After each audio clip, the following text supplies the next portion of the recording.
கோவை வ.உ.சி. பூங்காவில் ஜி.டி. நாயுடுவின் திருவுருவ சிலையை முதலமைச்சர் மு.க. ஸ்டாலின் காணொலி காட்சி வாயிலாக திறந்து வைத்தார்.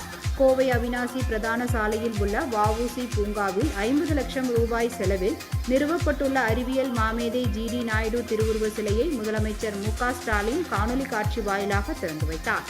இந்நிகழ்ச்சியில் துணை முதலமைச்சர் உதயநிதி ஸ்டாலின், பொதுப்பணித்துறை அமைச்சர் ஏவா வேலு, தமிழ் வளர்ச்சி மன்றம் செய்தித்துறை அமைச்சர் சுவாமிநாதன், தலைமை செயலாளர் முருகானந்தம், தமிழ் வளர்ச்சி மற்றும் செய்தித்துறை செயலாளர் ராஜாராமன், செய்தி மக்கள் தொடர்புத்துறை இயக்குனர் வைத்தியநாதன் ஆகியோர் கலந்து கொண்டனர்.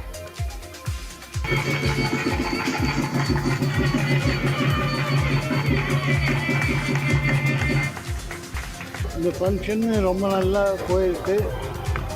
சிஎம்முக்கு ரொம்ப நன்றி.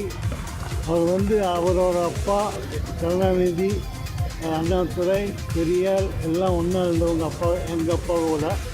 அதை வச்சு அவருக்கு ஸ்டாலினுக்கு அவரை பற்றி நல்லா தெரியும். தெரியறதுனால அவர் ரொம்ப அப்ரிஷியேட் பண்ணுறதுக்கோசரம் மேம்பாலம் பேரை வச்சு திறந்து வச்சார். இப்போ இந்த ஸ்டாச்சுவும் திறந்து வச்சுருக்காரு. ரொம்ப ரொம்ப நன்றி.